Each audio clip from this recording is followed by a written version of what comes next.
Good morning बच्चों। आज हम ऊर्जा के कुछ और स्रोतों के बारे में भी जानकारी लेंगे। ठीक है, तो आज हम जो सबसे पहले पढ़ेंगे वो है भूतापीय ऊर्जा। भू का मतलब होता है भूपर्पटी यानी पृथ्वी की सतह या ज़मीन। ताप आप समझ रहे होंगे, तापमान से है।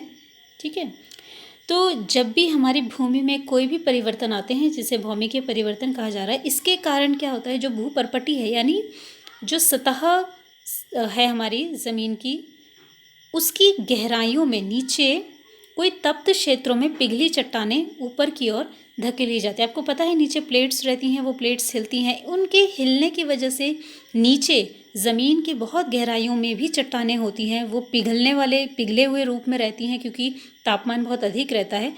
वो चट्टानें ऊपर की ओर आने लगती हैं। जब वो ऊपर की ओर आने लगती हैं तो वो एक जगह पर कहीं पे इकट्ठा हो जाती हैं। ऐसे क्षेत्रों को तप्त स्थल कहते हैं।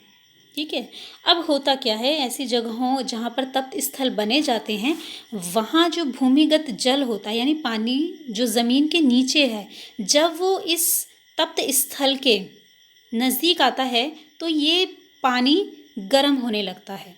गर्म होने के कारण यहाँ से भाप निकलने लगती है। बिल्कुल सामान्य प्रक्रिया है पानी को गर्म करने वाली। ठीक है, तो आपने इसमें यही लिखना है, भूमिगत जल तप्त स्थलों के संपर्क में आता है तो भाप उत्पन्न होती है। इस तप्त जल को पृथ्वी के पृष्ठ से बाहर निकालने के लिए एक निकासी मार्ग मिल जाता है। बिल्कुल इस तरीके से, क्योंकि बहुत ज़्यादा फोर्स से बहुत ज़्यादा दबाव होता है चट्टान के ऊपर, क्योंकि भाप में जो सुप्त ऊष्मा होती है, प्रसुप्त ऊष्मा होती है, वो बहुत अधिक होती है, तो भाप बाहर आने की ओर निकलने की कोशिश करता है, जिसके कारण वहाँ क्या हो जाता है, एक निकासी मार्ग बन जाता है। ये जो निकासी मार्ग होता है इसे गर्म चश्मा या फिर उष्ण स्रोत कहते हैं। ठीक है, तो उच्च दाब पर निकलने वाली ये भाप से वापस अगेन वही किया जाता है जो तापीय विद्युत संयंत्र में किया गया था। जनित्र के लिए टरबाइन को घुमाया जाता है जिससे विद्युत का उत्पादन होता है। तो इस प्रकार से भूतापीय ऊर्जा से भी विद्युत उत्पादन किया जा सकता है। इसकी नेक्स्ट टॉपिक जो है, इसकी सीमा या इसकी कुछ कमी है, तो आप यहाँ पर लिखेंगे सीमा हेडिंग। और इसकी सबसे बड़ी कमी है, ऐसे बहुत कम क्षेत्र हैं जहाँ व्यापारिक दृष्टिकोण से इस ऊर्जा का दोहन करना व्यावहारिक है, यानी बहुत कम जगह ऐसी मिलती हैं। मोस्टली हो ये जाता है कि जो चट्टानें हैं, पिघली चट्टानें, वहाँ से भाप जब निकलती है, अगर वहाँ बहुत ज़्यादा पिघली हुई चट्टान है, बहुत अधिक तापमान है, तो दिक्कत ये आ जाती है कि वहाँ से पूरा का पूरा लावा भी निकल जाता है। तो वो थोड़ा जोखिम भरा होता है। लावा का तापमान बहुत ज़्यादा होता है, हज़ारों डिग्री सेल्सियस में रहता है, तो वो खतरनाक हो सकता है, जोखिम भरा हो सकता है। इसलिए वहाँ पर हर जगह पे व्यापारिक रूप से हम बहुत बड़ा प्लांट वहाँ पे या संयंत्र वहाँ पे नहीं लगा सकते हैं, ऐसी बहुत कम जगह है। नेक्स्ट है नाभिकीय ऊर्जा। नाभिक आपने 9th क्लास में पढ़ रखा है, जब आपको परमाणु की संरचना बताया गया था, तो नाभिक बिल्कुल बीच में होता है। ठीक है, तो उसी नाभिकीय की बात की जा रही है। ये एक ऐसी अभिक्रिया है जिसमें नाभिक का विखंडन यानी उसे तोड़ा जाता है। और किन तत्वों को इसमें यूज़ किया जाता है वो हैं यूरेनियम, प्लूटोनियम और थोरियम। बहुत ही इंपॉर्टेंट है, एग्जाम में क्वेश्चन में पूछे भी जाते हैं इनके उदाहरण।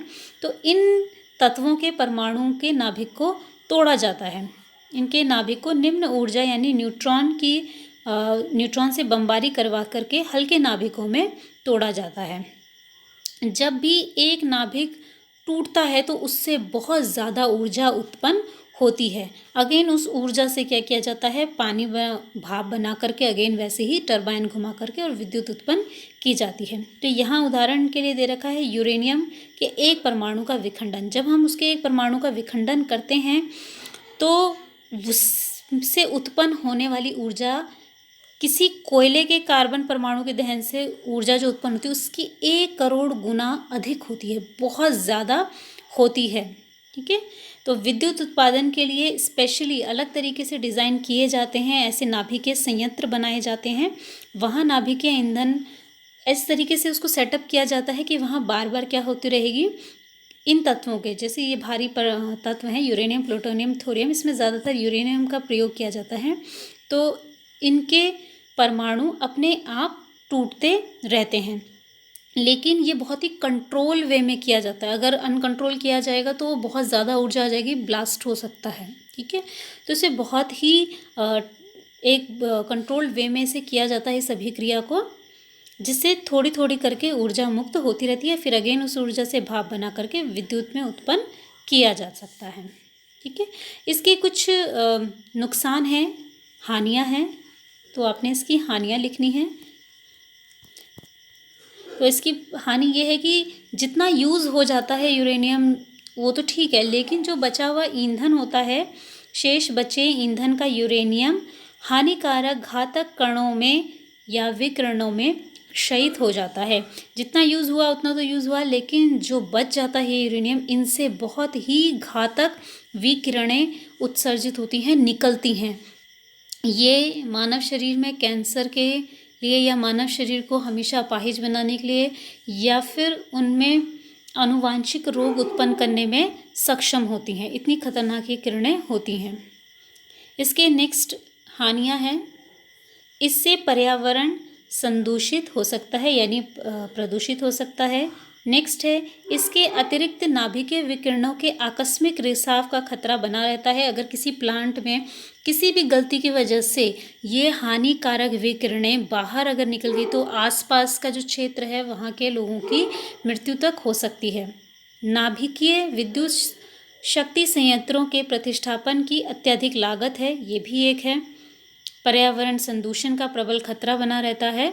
और यूरेनियम की सीमित उपलब्धता बृहत स्तर पर नाभिकीय ऊर्जा के उपयोग को निषेधक बनाती है। यानी यूरेनियम हमारी पृथ्वी में बहुत ही सीमित मात्रा में है, इतना सारा नहीं है। ठीक है, तो ये जो दो मुख्य नाभिकीय विखंडन और जो भूतापीय ऊर्जा है इसके बारे में था। यहाँ तक आपने काम कॉपी में करना है।